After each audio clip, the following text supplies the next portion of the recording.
നമസ്കാരം. ജീവൻ ടി വിയിലെ എല്ലാ മാന്യ പ്രേക്ഷകർക്കും ഐക്കൻസ് ഓഫ് അറേബ്യ എന്ന ഈ പ്രോഗ്രാമിലേക്ക് ഹാർദവമായ സ്വാഗതം. ഞാനിന്ന് അബുദാബിയിലാണ്. യുണൈറ്റഡ് അറബ് എമിറേറ്റ്സിൻ്റെ ക്യാപിറ്റലാണ് അബുദാബി. തീർച്ചയായും യു എക്ക് ഒരുപാട് പ്രത്യേകതകളുണ്ട്. യു എ എന്ന് പറയുമ്പോൾ ഒരു മിറാക്കിളാണ്, വിസ്മയം തീർക്കുന്ന രാജ്യം. അഴകുകൊണ്ട്, വർണ്ണപ്പകിട്ടുകൊണ്ട് ലോകത്തിന് ഒരു മാതൃകയായി മാറി യു എ എന്ന് പറയുന്ന രാജ്യം. വർണ്ണങ്ങൾ തീർത്ത ഈ രാജ്യത്തിന് ലൈറ്റിംഗ് ഒരു പ്രത്യേകത തന്നെയാണ്. കാരണം ലൈറ്റിംഗ് കൊണ്ട് നിറഞ്ഞു നിൽക്കുന്ന ബിൽഡിങ്ങുകൾ, ബഹുനില കെട്ടിടങ്ങൾ യു എയുടെ വിസ്മയത്തിന് മാറ്റുകൂട്ടുന്നു. യു എയുടെ ആഘോഷങ്ങൾക്ക് മാറ്റുകൂട്ടുന്ന വർണ്ണപ്പകിട്ട് നൽകുവാൻ ഇന്ന് മലയാളിയായ ഒരാൾ, കരിക്കൽ യൂസുഫ്, ഏതാണ്ട് 36 വർഷങ്ങൾക്ക് മുമ്പ് പ്രവാസ ജീവിതം ആരംഭിച്ച അദ്ദേഹം ഇന്ന് അദ്ദേഹത്തിൻ്റെ കഠിനാധ്വാനവും ആത്മാർത്ഥതയും സത്യസന്ധതയും കൊണ്ട് ലൈറ്റ് ടവർ ഇല്ലുമിനേഷൻസ് എന്ന സ്ഥാപനത്തിൻ്റെ നേതൃത്വ സ്ഥാനത്ത് അദ്ദേഹമുണ്ട്. തീർച്ചയായും നമുക്ക് അഭിമാനിക്കാം അതിൻ്റെ ഒരു മലയാളിയുടെ ആ കഴിവിനെ, ആ മികച്ച പ്രകടനത്തെ. ഈ ഒരു മേഖലയ്ക്ക് കടന്നു വന്നതും അതിനൊരു പാഷനായിട്ട് എടുത്തതിനെക്കുറിച്ചും ശ്രീ യൂസുഫ് നമ്മളോട് സംസാരിക്കും. അതിനു മുമ്പ് ശ്രീ കരിക്കൽ യൂസുഫിനെ ഈ പ്രോഗ്രാമിലേക്ക് ഞാൻ ഹാർദവമായി സ്വാഗതം ചെയ്യുന്നു. നമസ്കാരം. നമസ്കാരം.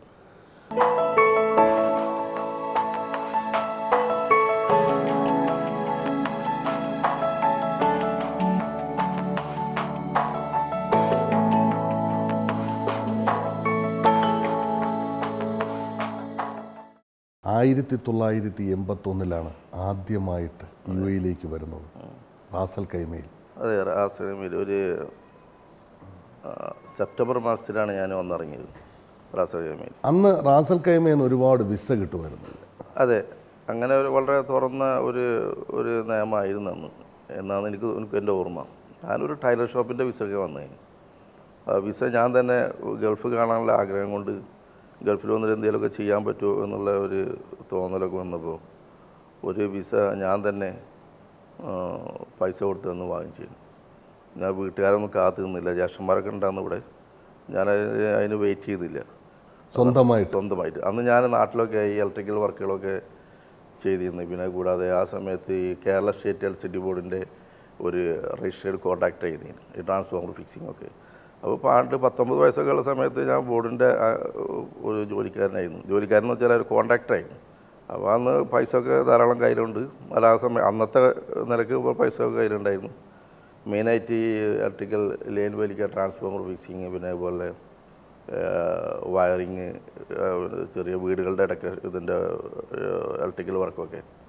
അപ്പോൾ പൈസ കുറച്ച് വന്നപ്പോൾ അതുകൊണ്ടൊരു വിസങ്ങ് വാങ്ങിച്ച് ഇങ്ങോട്ട് വന്നു. ശരിക്കും പറഞ്ഞാൽ ഗുരുവായൂരാണ് ജന്മദേശം. ഗുരുവായൂർ ദേശം മുതുവട്ടൂർ. ഗുരുവായൂരിനും ചാവക്കാടിനും മധ്യത്തിലുള്ള സ്ഥലമാണ് ഈ മുതുവട്ടൂർ. അപ്പോൾ ഞങ്ങളൊക്കെ ആ മുതുവട്ടൂർ എന്ന് പറയുന്നത് ഗുരുവായൂരിനോട് ബന്ധപ്പെട്ട ഗുരുവായൂരിൽ പെട്ട സ്ഥലമാണ്. ഏറ്റവും അടുത്ത് ഗുരുവായൂർ അമ്പലമാണ്. പിതാവിന് എന്ത് ജോലിയായിരുന്നു? അദ്ദേഹം ഒരുപാട് ജോലികൾ ചെയ്തിരുന്നു. ഒരു അരിക്കച്ചവടം ചെയ്തിട്ടുണ്ട്, സൈക്കിളിൻ്റെ കച്ചവടം ചെയ്തിട്ടുണ്ട്, മീൻ കച്ചവടം ചെയ്തിട്ടുണ്ട്, പിന്നെ കൊപ്പരയുടെ കച്ചവടമൊക്കെ ചെയ്തിട്ടുണ്ട്. ഇങ്ങനെ ഒരുപാട് ജോലിയൊക്കെ ചെയ്തിട്ടുണ്ട്. അവർ നേരത്തെ ഇവരൊക്കെ ഫാദറൊക്കെ ശ്രീലങ്കയിലായിരുന്നു. സീലോണിലായിരുന്നു, കൊളംബിൽ എന്ന് പറയുന്നവരൊക്കെ. അത് ഒരു പ്രത്യേക കാലഘട്ടത്തിൽ അവിടെയൊക്കെ നിർത്തി നാട്ടിൽ വന്ന് പിന്നെ കുറേ കൃഷി, ചെറിയ പറമ്പൊക്കെ ഉണ്ട്, അതും ഇതുപോലെ ചെറിയ തൊഴിലുകളൊക്കെ ചെയ്ത്. പിതാവിൻ്റെ പേര് ഇംബാവു. എത്രാമത്തെ മകനായിരുന്നു? എൻ്റെ ഫാദറിന് 7 മക്കളാണ്. അതിൽ 4ാമത്തെ ആളാണ് ഞാൻ. സ്കൂൾ വിദ്യാഭ്യാസമൊക്കെ നാട്ടിൽ തന്നെയായിരുന്നു? നാട്ടിൽ ഞാൻ അധികം 10ാം SLC മാത്രമേ ഉണ്ടായിരുന്നുള്ളൂ. അതിൽ കൂടുതലായിട്ട് ഞാൻ വിദ്യാഭ്യാസം. അത് കഴിഞ്ഞിട്ട് യൂസുഫ് കാടെ ഏറ്റവും വലിയൊരു പ്രത്യേകത എനിക്ക് തോന്നിയത്, കാരണം അധ്വാനിക്കുവാനുള്ള ഒരു മനക്കരുത്തുണ്ടാക്കി. ഞാനെങ്ങനെ വെറുതെ ഇരിക്കണം എന്ന കാര്യം അത് എനിക്ക് ചിന്തിക്കാൻ പറ്റില്ല. എന്തെങ്കിലുമൊക്കെ ഒന്ന് ചെയ്യുക, പിന്നെ എന്തെങ്കിലും വരുമാനം ഉണ്ടാക്കാൻ പറ്റുമോ നമുക്ക്, അതൊക്കെ തന്നെ എൻ്റെ പരിപാടി.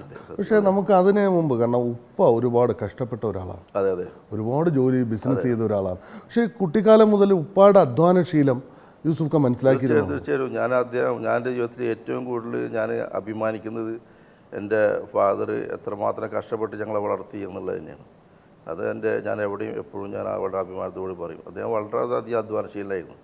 82ാമത്തെ വയസ്സിൽ മൂപ്പര് മരിക്കുന്നതായിട്ട് 2 ദിവസം മുമ്പ് വരെ മൂപ്പര് സൈക്കിൾ ചവിട്ടിയിട്ട് മൂപ്പര് കുന്നംകുളമൊക്കെ പോയിട്ട് വന്ന് 20 കിലോമീറ്റർ അന്ന് തന്നെ മൂപ്പര് സൈക്കിൾ ചവിട്ടിയിട്ട് മൂപ്പര് അത്ര സ്ഥലത്തൊക്കെ പോയിരുന്നു.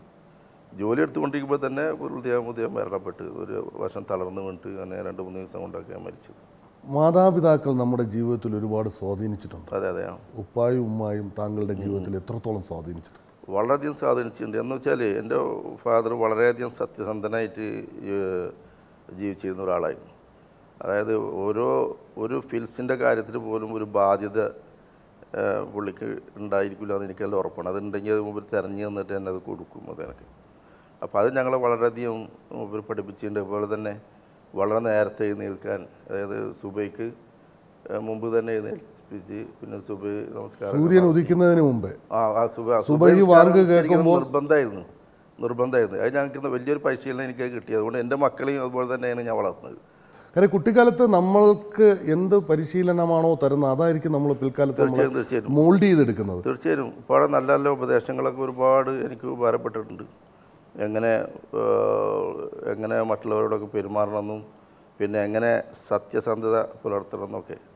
അപ്പോൾ അതിനൊരു ഉദാഹരണം, എൻ്റെ മദർ ഒരു ഹോസ്പിറ്റലിൽ പോയിട്ട് അവിടെ അപ്പോൾ പൈസ കൊണ്ടുവന്നതിൻ്റെ കണക്കൊക്കെ കൊടുക്കുമ്പോൾ 2 രൂപ അവിടെ അന്ന് അവിടെ അധികം അവരുടെ പൈസ എൻ്റെ ഉമ്മയുടെ കയ്യിൽ വന്നതെന്ന് ഉപ്പാക്ക് മനസ്സിലായി. അപ്പോൾ അന്നൊരു വളരെ ചൂടുള്ള ഒരു കാലഘട്ടത്തിലാണ്. അപ്പോൾ അന്ന് ഉപ്പ അത് മനസ്സിലായപ്പോൾ നല്ല ബോധ്യപ്പെട്ടപ്പോൾ സൈക്കിൾ എടുത്ത് പോയിട്ട് ചൂണ്ടൽ ഹോസ്പിറ്റലിൽ പോയിട്ട് ആ 2 രൂപ തിരിച്ചു കൊടുത്തിട്ട് തിരിച്ചു വന്നു. കാര്യം മറ്റുള്ളവരുടെ ഒരു പൈസ പോലും നമ്മുടെ കയ്യിൽ അനാവശ്യമായി വരാൻ പാടില്ല എന്ന് ആഗ്രഹിച്ച വ്യക്തി. തീർച്ചയായും അത് തന്നെയാണ് മക്കളിലും പകർന്നു തന്നത്. അതെ തീർച്ചയായും. അത് ഞങ്ങളെല്ലാവരും ഒരു കുടുംബ ബിസിനസ്സാണ്. ഞാൻ എൻ്റെ അഞ്ചന്മാർ പിന്നെ എൻ്റെ ജ്യേഷ്ഠൻ ഞങ്ങളെല്ലാവരും നാട്ടിൽ താമസിക്കുന്നത് തന്നെ ഒരു കോമ്പൗണ്ടിൻ്റെ അകത്താണ് താമസിക്കുന്നത്. കൂട്ടുകുടുംബ വ്യവസ്ഥയിൽ തന്നെയാണ്. അങ്ങനെ എല്ലാവരും വീടുകൾ സെപ്പറേറ്റ് വെച്ച് ഞങ്ങൾ തറവാട് അടുത്തടുത്ത് തന്നെയാണ് എല്ലാവരും താമസം. ഞങ്ങൾക്ക് പുറത്ത് പോയിട്ട് വീട് വെക്കാനൊക്കെ ഞങ്ങൾക്ക് ധാരാളം സൗകര്യങ്ങളുണ്ടായിരുന്നു. ഇപ്പോഴും ഉണ്ട്, നല്ലപോലെ സൗകര്യങ്ങളുണ്ട്. പുറത്തൊക്കെ ഇവിടെ വിശാലമായിട്ട് പല പ്രൈവസിയോട് താമസിക്കാൻ. അത് വേണ്ടാന്ന് തീരുമാനിക്കാൻ കാരണം എൻ്റെ ഫാദറിൻ്റെ നിർദ്ദേശമാണ്. അതായത് ഒരുമിച്ച് നിൽക്കുക, ഒരാൾ എല്ലാവർക്കും വേണ്ടിയിട്ട്, എല്ലാവരും ഒരാൾക്ക് വേണ്ടിയിട്ട് എന്ന രീതിയിൽ ജീവിക്കാൻ വേണ്ടിയുള്ള ഒരു ആഹ്വാനം മൂപ്പര് ഇടയ്ക്കിടയ്ക്ക് നടത്തിയിരുന്നു. ഏതാണ്ട് 22ാമത്തെ വയസ്സിലാണ് ഞാനിവിടെ 21 വയസ്സ് കഴിഞ്ഞിരിക്കുന്നു. ഒരു ടൈലറിംഗ് വിസയിലാണ് വന്നത്. എന്നിട്ട് ഇങ്ങനെ ചെറിയ വർക്കുകൾ, ഭാഷ ഒന്നും അറിയില്ല, ഈ ചെറിയ ഇലക്ട്രിക്കൽ വർക്കുകളൊക്കെ ഇങ്ങനെ എനിക്കറിയാമല്ലോ, അതൊക്കെ ചെയ്ത് ഇങ്ങനെ ചെറുതായിട്ടൊക്കെ ഇങ്ങനെ പരിശീലിച്ച് കുറേശ്ശെ ഭാഷയൊക്കെ പഠിച്ചു. അങ്ങനെ വന്ന് പിന്നെ കുറേ കഴിഞ്ഞപ്പോൾ എൻ്റെ തൊഴിലിനോട് ബന്ധപ്പെടാത്തൊരു കഫ്തീരിയൊക്കെ തുടങ്ങി. വേറെ ഒരാളെ പ്രേരണയിലാണ്. പക്ഷേ അത് എനിക്ക് തീരെ വഴങ്ങാത്തൊരു കാര്യമെന്ന് കുറച്ച് കഴിഞ്ഞപ്പോൾ മനസ്സിലായി. അത് പിന്നെ പൂട്ടേണ്ടി വന്നു. പിന്നെ അങ്ങനെ അബുദാബിയിൽ ഞാൻ വന്നെത്തി. ഇവിടെ കുറച്ച് കുടുംബക്കാരൊക്കെ ഉണ്ടായിരുന്നു. കുറച്ച് ദിവസമൊക്കെ ചെറിയൊരു ബുദ്ധിമുട്ടുണ്ടായിട്ടുള്ളൂ. അത് ഇവിടെ വന്നിട്ട് ഭയങ്കരമായി കഷ്ടപ്പെട്ടെന്നൊന്നും പറയാൻ പറ്റില്ല. കാരണം എനിക്ക് തൊഴിലറിയുന്നതുകൊണ്ടും ആ തൊഴിലാണ് ചെയ്തിട്ട് ജീവിക്കാൻ ധൈര്യമുള്ളതുകൊണ്ടും പിന്നെ അങ്ങനെ ഒരു ഭയങ്കര ടെൻഷൻ ഉണ്ടായിട്ടില്ല. അങ്ങനെ പിന്നെ അവിചാരിതമായിട്ട് ഈ ചേംബർ കൊമേഴ്സ് ബിൽഡിംഗ് എന്നൊരു ബിൽഡിംഗ് ഉണ്ട്. അതാണ് എൻ്റെ ജീവിതത്തിൽ വഴിത്തിരിവുണ്ടായത്. അങ്ങനെ ഈ ചേംബർ കൊമേഴ്സിൽ ഞാൻ വരുന്ന കാലത്ത് അവിടെയൊക്കെ വേറെ വലിയ കമ്പനിക്കാരൊക്കെയാണ് അവിടുത്തെ നാഷണൽ ഡേ സെലിബ്രേഷനൊക്കെ ചെയ്തിരുന്നത്. അവരുടെ സബ്ബായിട്ട് എനിക്കവിടെ ചെയ്യാൻ പറ്റി. അപ്പോൾ ഞാൻ ആ വർക്ക് ചെയ്യുന്നിട്ട് അതിൻ്റെ ഉത്തരവാദിത്തപ്പെട്ട അതിൻ്റെ ഒരു ഡിസിഷൻ മേക്കർ എന്നെ കണ്ട് എന്നോട് സംസാരിച്ച് പിറ്റത്തെ വർഷം അത് എന്നെ കൊണ്ട് ചെയ്യിക്കാൻ അയാൾ പ്ലാനിട്ട് എന്നെ നിർബന്ധിച്ചപ്പോൾ ഞാൻ വേറൊരാൾ ലൈസൻസിൽ അത് ഒരു അത്ര ഫുൾ ലീഗലാണെന്ന് പറയാൻ പറ്റില്ല, ഞാനത് ചെയ്ത് വിജയിപ്പിച്ചു. ആ ഇതിൽ നിന്ന് എനിക്കൊരു പ്രചോദനം കിട്ടി. ആ പൈസ കൊണ്ട് ഞാൻ ഇൻവെസ്റ്റ് ചെയ്ത്. കാരണം അന്ന് അതിന് വേണ്ട മെറ്റീരിയൽസ് ഒക്കെ നമ്മൾ ഹയർ ചെയ്യായിരുന്നു. അല്ലല്ല, അന്ന് അവിടെ ഉണ്ടായിരുന്ന മെറ്റീരിയൽ തന്നെ ഞാനത് മെയിൻ്റെനൻസ് ചെയ്തിട്ട് അവർക്ക് വളരെ ലാഭകരമാക്കി ചെയ്തു കൊടുത്ത്. നേരത്തെ അവർക്ക് ഒരു വലിയ എമൗണ്ടാണ് ചെയ്തിരുന്നത് വേറെ കമ്പനിക്കാർ ലെബനാനികളൊക്കെ. ആ പൈസ കൊണ്ട് പിന്നെ ചെറിയ ഇൻവെസ്റ്റ്മെൻറ്റ് നടത്തി അങ്ങനെ സ്ഥാപനങ്ങൾ അതാണ് ലൈറ്റ് ടവർ. അത് ഞാൻ ആദ്യം AC വർക്ക്ഷോപ്പാണ് തുടങ്ങിയിരുന്നത്. എന്നിട്ട് ഈ AC വർക്ക്ഷോപ്പ് ഞാൻ കുറച്ച് കാലം കൊണ്ടു നടന്നുള്ളൂ. അത് ഒരു സത്യസന്ധമായിട്ട് ഒരു AC വർക്ക്ഷോപ്പ് നടത്താൻ സാധിക്കില്ല എന്ന് എനിക്ക് നന്നായിട്ട് ബാധ്യപ്പെട്ടിട്ടുണ്ടായിരുന്നു. ഇതങ്ങനെ ഞങ്ങളിപ്പോൾ ചെയ്യുന്ന പ്രൊജക്റ്റ് എന്ന് പറഞ്ഞാൽ ഞങ്ങൾ ഡിസൈൻ ചെയ്യും, എന്നിട്ട് പ്രൊപ്പോസൽ കൊടുത്ത് അതിന് ഒരു പൈസ നിശ്ചയിക്കും. ആ പൈസ അവർ ബാങ്ക് ട്രാൻസ്ഫർ ചെയ്യും. പണിയൊക്കെ കഴിഞ്ഞതിന് ശേഷം അതൊക്കെ വളരെ ക്ലിയറായിട്ടുള്ള ഒരു പൈസയാണ്. അതൊരു പാഷനാണ്. അതാണ് കാരണം UAE ഒരു വിസ്മയമാണ്. അല്ലാതെ അത് അൽഹംദുലില്ലാ, അതായത് ഞാൻ വളരെ ഒരു കുഗ്രാമത്തിൽ വന്ന പോലെ സ്ഥലമാണ് ഇപ്പോൾ ഈ മുതുവട്ടൂർ എന്ന് പറയുന്ന സ്ഥലം. വളരെ അത്ര ഒരു ഒന്നും എടുത്തു പറയാവുന്ന ഒന്നുമില്ല അവിടെ. മുതുവട്ടൂർ ഗുരുവായൂരിനടുത്തല്ല. അങ്ങനെയുള്ള സ്ഥലത്ത് നിന്ന് വന്ന് ഇതേപോലുള്ള ഒരു രാഷ്ട്രത്തിൽ വന്ന് ആ രാഷ്ട്രത്തിൻ്റെ ക്യാപിറ്റലിൽ വന്ന് അവിടെ കുറച്ച് കാലം കഴിഞ്ഞ ശേഷം അവിടുത്തെ നാഷണൽ ഡേ സെലിബ്രേഷനിൽ നമുക്ക് പങ്കെടുക്കാൻ സാധിച്ചു എന്നുള്ളത് ഒരു വലിയ അഭിമാനമായിട്ട് തോന്നുന്നു. കാരണം അത് എന്നെ ഒരു മനുഷ്യൻ്റെ ജീവിതത്തിൽ എന്തെങ്കിലുമൊക്കെ ചെയ്യുക എന്നുള്ള എൻ്റെ വിദ്യാഭ്യാസ യോഗ്യതയ്ക്കനുസരിച്ചിട്ടും എൻ്റെ ചെറിയ കഴിവിനെ അനുസരിച്ചിട്ട് അത് എനിക്ക് വലിയൊരു കാര്യമായിട്ട് തോന്നി. ഒന്ന് രാജ്യത്തെ സെലിബ്രേഷൻ എന്ന് പറയുമ്പോൾ ഇപ്പോൾ അബുദാബി ചെയ്യുന്നുണ്ട്, അലൈന്, പിന്നെ ഷാർജ, റാസൽ ഖൈമ, ഇങ്ങനെ ഓൾ ഓവർ UAE, പിന്നെ ഒമാനിൽ ഇപ്പോൾ ഞങ്ങൾ തുടങ്ങി വെച്ചിട്ടുണ്ട്. അവിടെ വളരെ സക്സസ് ആണ്, നന്നായിട്ട് വർക്കൊക്കെ ഉണ്ട് അവിടെ. അപ്പോൾ ഇതിനൊരു ഡിസൈനിങ് ടീം തന്നെ ഉണ്ട്. ഡിസൈനൊക്കെ ഞാൻ ഡിസൈനർമാരെ വെച്ചിട്ട് ചെയ്യും. നല്ല ക്വാളിഫൈഡ് ആയിട്ടുള്ള ഡിസൈനേഴ്സ്, നല്ല ക്വാളിഫൈഡ് 3 ഡിസൈനർമാരുണ്ട്. അതിൽ ഇത് ഞങ്ങളിപ്പോൾ ഈ ഡിജിറ്റൽ ഇലുമിനേഷൻ എന്നുള്ള ഒരു പരിപാടിയാണ് ഇപ്പോൾ ചെയ്യുന്നത്. അതായത് ആദ്യ കാലഘട്ടത്തിൽ ഡിജിറ്റൽ ആദ്യമല്ലോ ട്രഡീഷണൽ സാധാരണ 5 വാട്ട് ബൾബ്, പിന്നെ കഴിഞ്ഞിട്ട് പിന്നെ അത് ഈ റോപ്പ് ലൈറ്റ് എന്നൊക്കെ പറഞ്ഞ റോപ്പ് ലൈറ്റ് അങ്ങനെയൊക്കെ വന്നു. പിന്നെ നമ്മൾ ഒരു ബിൽഡിങ് ചെയ്യുമ്പോൾ നാഷണൽ ഡേക്ക് ചെയ്യുമ്പോൾ നാഷണൽ ഡേയുടെ തീം അതിൽ കൊണ്ടുവരും. ഇപ്പോൾ നമ്മളൊരു ഫെസ്റ്റിവൽ വരുമ്പോൾ ഫെസ്റ്റിവലിൻ്റെ തീമായിരിക്കും, റംസാൻ വരുമ്പോൾ റംസാൻ്റെ തീമായിരിക്കും. അപ്പോൾ എന്തിനാണ് ഈ ആഘോഷം എന്നുള്ളത് ആരും പുറത്തുനിന്ന് വരുന്ന ആളുകൾ വന്നു നോക്കിയാൽ ഈ ആഘോഷം എന്തിനാണെന്ന് വേഗം മനസ്സിലാവും. അവിടെ ഇപ്പോൾ നാഷണൽ ഡേ ഇപ്പോൾ 45ാമത്തെ നമ്പർ ഉണ്ടായിരിക്കും, ഫ്ലാഗ് ഉണ്ടായിരിക്കും. പിന്നെ അതുപോലെ ചിലരായിരിക്കും കാലിഗ്രാഫി ഡിസൈൻ കൊണ്ടുള്ള ഡിസൈനുകളൊക്കെ ഞങ്ങളിവിടെ ആദ്യം ഇവിടെ കൊണ്ടുവന്നത്. അറബിക് കാലിഗ്രാഫി കൊണ്ട് നല്ല ഡിസൈനുകൾ ഉണ്ടാക്കും. ഈ നാട്ടിൻ്റെ സംസ്കാരത്തിനോടും ബന്ധപ്പെട്ടുള്ള ചില അടയാളങ്ങൾ, ചില രേഖകളൊക്കെ ഇതിൽ വരും, ആ തീമുകളൊക്കെ. അതൊക്കെ വെച്ചിട്ടാണ് നമ്മൾ ഡെക്കറേഷൻ ചെയ്യുക. ആ തീം ഇവർ തരുന്നതല്ല, നമ്മൾ തന്നെ നമ്മൾ പ്രപ്പോസൽ കൊടുക്കുമ്പോൾ അതിൽ ആ തീം ഉണ്ടായിരിക്കും. അവർക്ക് അവരുടെ അപ്രൂവൽ കിട്ടിയതിന് ശേഷം നമ്മൾ ഇംപ്ലിമെൻറ്റ് ചെയ്യും. അതുകൊണ്ടും അതേപോലെ നമ്മൾ കളർ നോക്കണം. കളർ ഒരു UAE കളർ എന്ന് വെച്ചാൽ ഫ്ലാഗിൻ്റെ colour red, green, white, black, അതൊക്കെ ഈ ഡിസൈനിൽ ഉണ്ടായിരിക്കും. പിന്നെ നല്ല വാക്കുകളൊക്കെ ഉണ്ടായിരിക്കും. ഇവിടുത്തെ പ്രസിഡൻറ്റിനൊക്കെ അപ്രിഷ്യേറ്റ് ചെയ്യുന്ന നല്ല വാക്കുകളൊക്കെ, പിന്നെ UAE അപ്രിഷ്യേറ്റ് ചെയ്യുന്ന വാക്കുകൾ, അങ്ങനെയുള്ള ഡിസൈനുകളൊക്കെയാണ് ഇപ്പോൾ ഇതിൽ ഉപയോഗിക്കുക. അപ്പോൾ സിറ്റി ഡെക്കറേഷൻ ചെയ്യുമ്പോൾ അങ്ങനെയുള്ള കാര്യങ്ങളൊക്കെ ഉപയോഗിക്കും. ഇപ്പോൾ നാഷണൽ ഡേയുടെ വർക്ക് ഇപ്പോൾ ഈ കൊല്ലത്തെ കുറച്ച് നേരത്തെ ആയിരുന്നു. അലൈൻ സിറ്റിയിലൊക്കെ ഞങ്ങൾ അവാർഡ് നമുക്ക് കിട്ടി. നമ്മളതിൻ്റെ പരിപാടികളൊക്കെ തുടങ്ങി.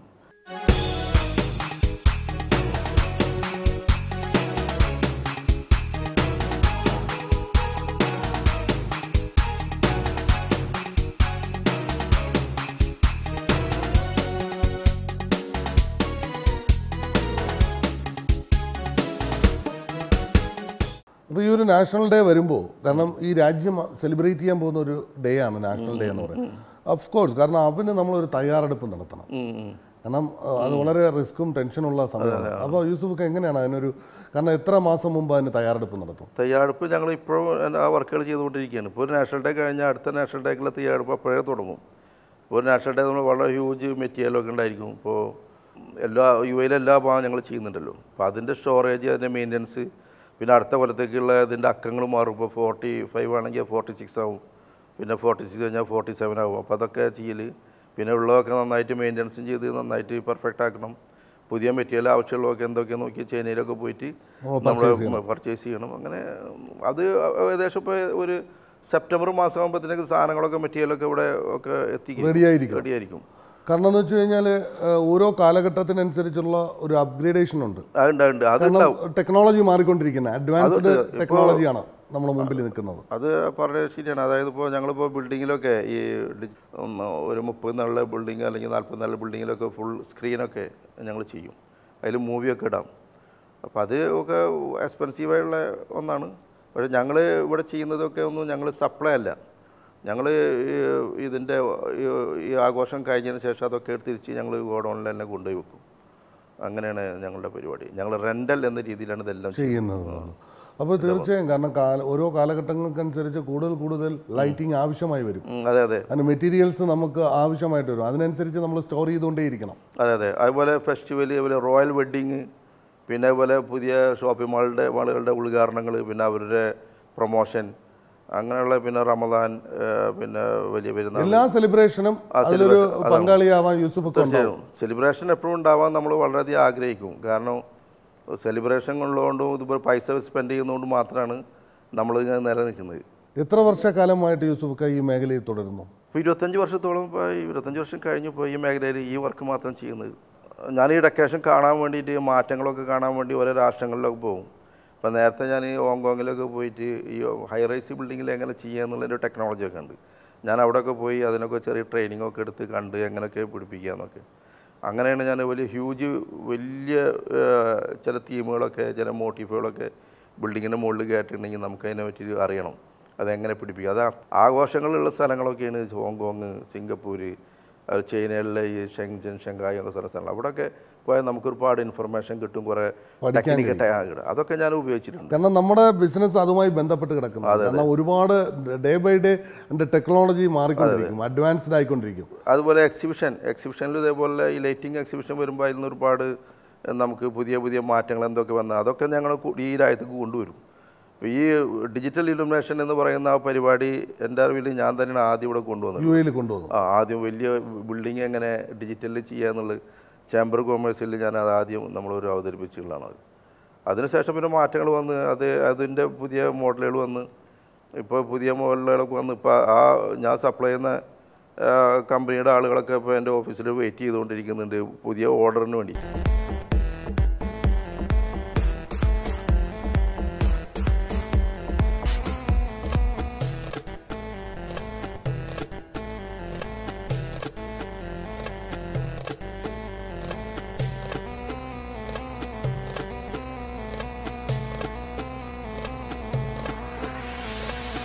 പലപ്പോഴും വിലപിടിപ്പുള്ള പല മെറ്റീരിയൽസും അടുത്ത വർഷം ഉപയോഗിക്കാൻ പറ്റാത്തൊരവസ്ഥയിലേക്ക് മാറ്റിയിടേണ്ടി വന്നിട്ടുണ്ടാവും. അങ്ങനെ വരുമ്പോൾ കുറേ സാധനങ്ങളൊക്കെ നമ്മൾ ഡംപ് ചെയ്യും. കുറേ കഴിഞ്ഞാൽ ഒരുപാട് ലോസും വരും. അതിൽ ലോസൊന്നുമില്ല, കാരണം അതൊക്കെ നമ്മൾ സീറോ ഇൻവെസ്റ്റ്മെൻറ്റിലെ സാധനങ്ങളല്ലേ കുറേ കഴിഞ്ഞാൽ.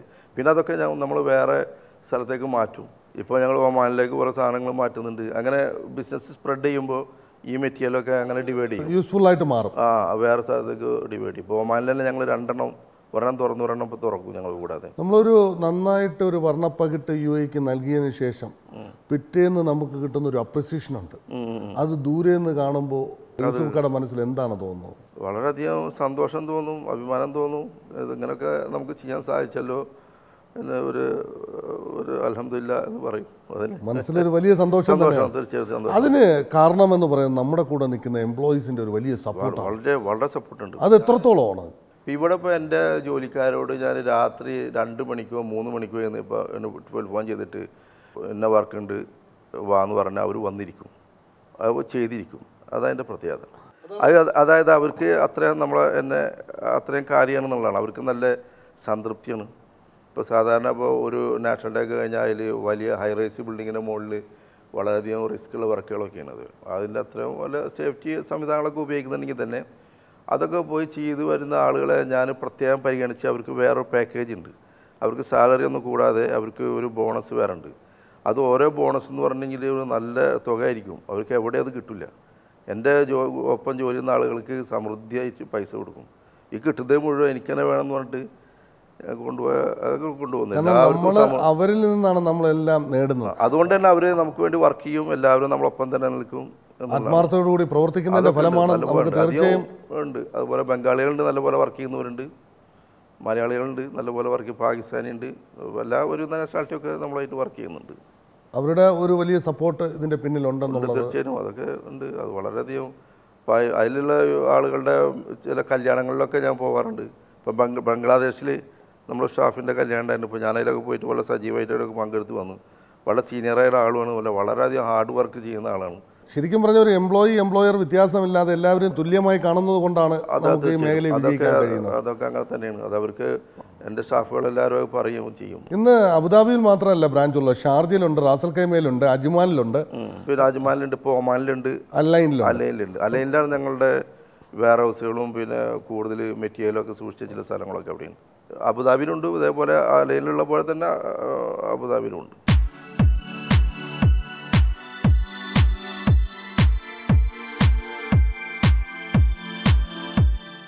തുടക്കത്തിൽ പറഞ്ഞു, കാരണം എനിക്ക് ഒരാളുടെ കീഴിൽ നിന്ന് ജോലി ചെയ്യാനുള്ള, കാരണം എനിക്ക് സ്വന്തമായി എന്തെങ്കിലും ചെയ്യണം. അത് കുട്ടിക്കാലം മുതലേ എനിക്ക് മനസ്സിൽ തോന്നിയ ഒരു കാര്യമാണ്. ഇവിടെ വരുമ്പോഴും ഒരു വാശി മനസ്സിലുണ്ടായിരുന്നു, കാരണം എന്തെങ്കിലും ഒന്ന് സംതിങ് ഡിഫറെൻ്റ് ആയിട്ട് ചെയ്യണം. ഈ ഒരു 36 വർഷം കൊണ്ട് അതിന് നേടിയെടുക്കാൻ സാധിച്ചിട്ടുണ്ട്. ഉണ്ട്, അൽഹംദുലില്ലാ. ഞാൻ ഒരു തിരിഞ്ഞു നോക്കുമ്പോൾ എനിക്ക് വളരെയധികം സംതൃപ്തിയുണ്ട്. കാരണം ഇപ്പം ഞാൻ കമ്പയർ ചെയ്യുമ്പോൾ ഞാൻ പലപ്പോഴും പത്രങ്ങളിലൊക്കെ എടുത്ത് നോക്കുമ്പോൾ ഞാനതിന് വളരെയധികം അള്ളാനെ സ്തുതിക്കും. ഞാൻ പല ആളുകളും ഇപ്പോൾ 35 വർഷത്തിന് ശേഷം 40 വർഷത്തിന് ശേഷമൊക്കെ പോകുന്ന ആൾക്കാരെ അവരെ ചെറിയ സ്റ്റോറി ഇപ്പോൾ മാധ്യമത്തിലൊക്കെ സ്ഥിരം കാണാം. അപ്പോൾ ഞാനൊരു കമ്പയർ നടത്തുമ്പോഴൊക്കെ വളരെ അധികം ഞാൻ മെച്ചപ്പെട്ടിട്ടുണ്ടല്ലോ എന്ന് എനിക്ക് തോന്നും. ഇതുവരെ കാര്യമായ അപകടങ്ങളൊന്നും മറ്റുള്ളവരെ നമ്മൾ നോക്കുമ്പോൾ നമ്മൾ എത്രയോ ഉയരങ്ങളിലാണ് നമ്മളെ കൊണ്ടെത്തിച്ചിരിക്കുന്നത്. അതിന് തീർച്ചയായിട്ടും അൽഹംദുലില്ലാ ഇവിടുത്തെ ഭരണാധികാരികളും ഇവിടുത്തെ സ്വദേശികളും ഇവിടുത്തെ രാജ്യവും യൂസുഫ്ക്കായുടെ ജീവിതത്തിൽ എത്രത്തോളം സ്വാധീനിച്ചിട്ടുണ്ട്? വളരെ സന്തോഷം. ഞാനിപ്പോൾ സത്യം പറഞ്ഞാൽ ഇവിടെ ഈ ഇങ്ങനെ സല്യൂട്ട് ചെയ്യുക എന്നൊക്കെ പറയും നമ്മുടെ രാജ്യത്തിൽ, അങ്ങനത്തെ ഇവിടെ രീതി ഇവിടെ ഇല്ലാത്തതുകൊണ്ട് ഞാൻ ചെയ്യുന്നില്ല എന്നുള്ളൂ. എനിക്ക് വളരെ അറബികളുടെയൊക്കെ വളരെയധികം ബഹുമാനമാണ്. അവർ എന്നെ സംബന്ധിച്ചിടത്തോളം ഭയങ്കര ഹെൽപ്പ് ഇവരെ നിന്ന് കിട്ടിയിട്ടുണ്ട്. ലോക്കൽസിൽ നിന്ന് നല്ല ഇവിടുത്തെ നല്ല തറവാടി അറബികളുടെയൊക്കെ വളരെ ചെറിയ ഒരു, ഇപ്പോൾ ഞങ്ങളിവിടെ ഇപ്പോൾ ഇവിടെ ഈ കല്യാണങ്ങളുടെ വർക്ക് ഉള്ള ഈ ഇവൻ്റ് വർക്കുകളൊക്കെ ചെയ്യുന്നുണ്ട്. അതിലൊക്കെ വളരെ നേരിയ 1% എന്തെങ്കിലുമൊക്കെ ചെറിയൊരു വിഷയങ്ങളുണ്ടാവുള്ളൂ. അധികം ആളുകളും നമുക്ക് പേയ്മെൻറ്റിൻ്റെ കാര്യങ്ങളിലോ ഒന്നും ഒരു വിഷയം ഇതുവരെ അബുദാബിയുള്ള ലോക്കൽസിൻ്റെ കാര്യം പ്രത്യേകിച്ച്. ഈ അറബ്സിൽ നിന്ന് പഠിക്കാൻ പാഠങ്ങളേറെയാണ്, മറ്റുള്ളവരെ അംഗീകരിക്കാനുള്ള വലിയ മനസ്സവർക്കുണ്ട്. 30 വർഷം മുമ്പുള്ള ബന്ധം, അറബികളായിട്ടുള്ള ബന്ധം ഇപ്പോഴും ഞാൻ സൂക്ഷിക്കുന്നുണ്ട്. ഇപ്പോൾ റാസേമയിലൊക്കെ ഉള്ള ഒരു അറബിയെന്ന് വെച്ചാൽ അദ്ദേഹത്തിൻ്റെ പേര് മുഹമ്മദ് അബ്ദുറഹിമാൻ അൽ ഖാദി എന്നാണ്. റയീസ് മുഹമ്മദ് എന്നൊക്കെ വിളിക്കും അദ്ദേഹം എൻ്റെ ഒരു വളരെയധികം മോശം ഒരു സിറ്റുവേഷനിലേക്ക് വന്ന സമയത്ത് എന്നെ വല്ലാതെ ഹെൽപ്പ് ചെയ്തിട്ട് അദ്ദേഹം ഒരു പോലീസ് ഡയറക്ടറായിരുന്നു റാസേമയിൽ, വലിയ പോസ്റ്റിലുള്ള ആളായിരുന്നു. അദ്ദേഹം എന്നെ വളരെയധികം ആ നേരത്തെ ഒരു സഹായം വന്ന് എനിക്ക് ആവശ്യം വന്നപ്പോൾ ചോദിച്ചപ്പോൾ അപ്പം തന്നെ അത് പരിഹരിച്ചുതരികയും ചെയ്ത് ആ പരിഹാരത്തിന് ഒരുപാട് കാലം അത് ഞാൻ ഉപയോഗിക്കുകയും ചെയ്ത് ഇപ്പോഴും ആ ബന്ധം ഞാൻ നന്നായി നിലനിർത്തുന്നുണ്ട്. ഇടയ്ക്കിടയ്ക്ക് ഞാൻ അങ്ങോട്ട് പോകാൻ പറ്റുമ്പോഴൊക്കെ റാസേമ പോയിട്ട് അദ്ദേഹത്തിനെ കാണും, സലാം പറയും, ഒക്കെ ഞാൻ ചെയ്യുന്നുണ്ട്. ആ ഒരു ബന്ധങ്ങളാണ് ഒരു പക്ഷേ നമ്മളെ മുന്നോട്ട് കൊണ്ടുപോകുന്നത്. തീർച്ചയായും എനിക്ക് അതാണ് പറഞ്ഞത്. എനിക്ക് ഇവിടുത്തെ ഈ UAE വന്നിട്ട് ഈ UAE അറബികളെ കയ്യിൽ നിന്ന് വളരെ നല്ല അനുഭവം മാത്രമേ ഉണ്ടായിട്ടുള്ളൂ. ഈ പ്രതിസന്ധികളും പ്രശ്നങ്ങളും അഫ്കോഴ്സ് ദ ബിസിനസ്സിൻ്റെ ഒരു പാർട്ട് തന്നെയാണ്. ഇത് വരുമ്പോൾ തിരിഞ്ഞു ഓടാതെ അതിനെ ധൈര്യപൂർവ്വം ഫേസ് ചെയ്യാനുള്ള ഒരു മനക്കരുത്തുണ്ടാക്കിയെടുക്കുക എന്നുള്ളതാണ് ഒരു ബിസിനസ്സുകാരന് വേണ്ട ഏറ്റവും വലിയ ഗുണമെന്ന് പറയുന്നത്. അത് എത്രത്തോളം, കാരണം പ്രതിസന്ധികളും പ്രശ്നങ്ങളും യൂസുഫ്ക്കാരുടെ ജീവിതത്തിൽ ഒരുപാട് വന്നിട്ടുണ്ട്. ഒരു പക്ഷേ അതൊക്കെ കൈവിട്ടു പോകുമെന്നുള്ള ഒരു നിമിഷം വരുമ്പോഴും പിടിച്ചു നിൽക്കാനുള്ളൊരു മനക്കരുത്തുണ്ടാക്കിയെടുത്തിരുന്നു. അതിപ്പോൾ എൻ്റെ ബ്രദേഴ്സൊക്കെ എനിക്ക് വളരെയധികം സപ്പോർട്ട് ആയതുകൊണ്ടാണ്. ഇപ്പോൾ എൻ്റെ അനുജൻ്റെ കബീർ, സലാം, അവരിപ്പോൾ ഞങ്ങൾ എന്ത് വിഷയം വരുമ്പോൾ നമ്മളത് എല്ലാവരും കൂടി ഒറ്റ വിഷയമായിട്ട് കൈകാര്യം ചെയ്യും. ഞങ്ങൾ അവരുടെ വിഷയം വരുമ്പോഴും അങ്ങനെ തന്നെ. അപ്പോൾ അങ്ങനെ ഞങ്ങളെല്ലാവരും കൂട്ടായിട്ട് നിൽക്കുന്നതുകൊണ്ട് അത്ര എന്ത് വിഷയം വന്നാലും അത് എല്ലാവരും വലിയ സപ്പോർട്ട് പിന്നിലുണ്ടെന്നുള്ളൊരു വിശ്വാസം. അതിലുപരി പടച്ച തമ്പുരാൻ്റെ അപാരമായ ഒരു അനുഗ്രഹം എല്ലാ കാര്യത്തിലും യൂസുഫൊക്കെ പറഞ്ഞു. തീർച്ചയായും അതാണ് അപാരമായ അനുഗ്രഹമുണ്ട്. പിന്നെ അതേപോലെ ഞങ്ങളെ ബ്രദേഴ്സൊക്കെ ഞങ്ങൾ ഒരേപോലെ എന്ത് കാര്യത്തിലും ഒരുമിച്ച് നിൽക്കുന്നതുകൊണ്ട് അതുകൊണ്ടുള്ള സപ്പോർട്ട് ഒരു ഗുണം നമുക്ക് ഉണ്ടാവാറുണ്ട്. അങ്ങനെ പ്രതിസന്ധികളെ കാര്യമായ ഭയങ്കര പ്രതിസന്ധി ഒന്നും ഉണ്ടായിട്ടില്ല. ഇപ്പോഴത്തെ ഈ ഫൈനാൻഷ്യൽ ക്രൈസിസ് കാരണം ചില സ്ഥലത്ത് ഈ ബഡ്ജറ്റൊക്കെ ഒന്ന് റെഡ്യൂസ് ചെയ്ത് എൻ്റർടൈൻമെൻറ്റ് ബിസിനസ്സിന് എൻ്റർടൈൻമെൻറ്റിൻ്റെ ആ ഒരു സബ്ജക്റ്റ് ഉണ്ടല്ലോ, അതിൽ പൈസ ഒക്കെ റെഡ്യൂസ് ചെയ്തിട്ടുണ്ട്. വിവാഹം കഴിച്ചിരിക്കുന്നത് ഇവിടെ നിന്നാണ്. ഞാൻ എൻ്റെ വീടിൻ്റെ അവിടെ നിന്ന് 4ാമത്തെ വീട്ടിൽ നിന്നാണ് ഞാൻ കല്യാണം ചെയ്തത്. എൻ്റെ പേര് നദീറ എന്നാണ് പേര്. കുട്ടികൾ 4 ആൺകുട്ടികളാണ്. മൂത്ത ആള് യാസർ, അവൻ്റെ കമ്പനിയിൽ തന്നെ ഉണ്ട് യാസർ.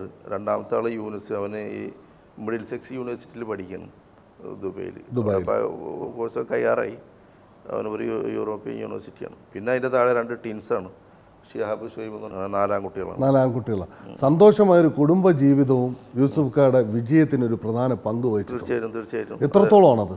വളരെ സപ്പോർട്ടാണ് എല്ലാ കാര്യങ്ങളിലും എനിക്ക് കുടുംബത്തിൻ്റെ ഭാഗത്ത് നിന്ന് കിട്ടുന്നത്. അങ്ങനെ അതുകൊണ്ട് തന്നെയല്ല, കുടുംബത്തിൻ്റെ ഒരാളെ കുടുംബത്തിൽ എന്തെങ്കിലും അസ്വസ്ഥതകളൊക്കെ ഉണ്ടെങ്കിൽ അവർക്ക് ഒരു ബിസിനസ് കൊണ്ടുനടക്കാൻ പറ്റില്ല. അത് ശ്രദ്ധ ഒക്കെ മാറിപ്പോകും. എനിക്ക് അങ്ങനത്തെ ഒരു ആവശ്യങ്ങളൊന്നും ഉണ്ടായിട്ടില്ല. അങ്ങനെ ഒരു ചിന്ത മാറിപ്പോകേണ്ട ആവശ്യങ്ങളൊന്നുമില്ല. വളരെ സുഖമായിട്ട് അൽഹംദുലില്ലാഹ് ജീവിക്കും.